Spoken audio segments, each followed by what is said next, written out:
உங்களுக்கே தெரியும், ஒரு மீட்டிங் வந்து அட்டன் பண்ண முடியல. இன்னைக்கு ஒரு ஃபங்க்ஷனுக்கு ஒரு பொதுக்கூட்டம் நடத்துறதுக்கு அனுமதி வாங்க முடியல. ஏன்னா உங்களுக்கு அதிகமாக கூட்டம் சேருது, வராதீங்கன்னு சொல்லி துரத்தி விடுறாங்க. உங்களுக்கு அதிகமாக கூட்டம் சேருது, நீங்க வராதீங்க, உங்களுக்கு அதிகமாக கூட்டம் சேருது, வராதீங்கிறாங்க.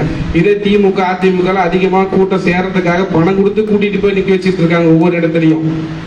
ஆனா இதே மாதிரி இன்னைக்கு நடக்கிற நிலைமை என்ன தெரியுமா? ஈரோட்ல ஒரு இடத்துல பர்மிஷன் கேட்டு இன்னைக்கு கொடுக்க மாட்டேன்னு சொல்லி கேன்சல் பண்ணிட்டாங்க. இப்ப இன்றைய செய்தி, ஈரோட்ல தளபதி வர்றதுக்காக பர்மிஷன் கேட்டு இடமெல்லாம் கொடுத்துட்டாங்க. ஆனா போலீஸ் அனுமதி கொடுக்கல. ஏன்னா நீங்க சொல்ற அளவுக்கு கூட்டம் சேர்றதுக்கு அந்த இடம் பத்தாதுன்னாங்க. உடனே வந்து நம்ம அண்ணா இங்க வரதா இருந்துச்சு, உடனே அடுத்த இடத்த தேடி போறாரு, ஓடிட்டு இருக்காங்க.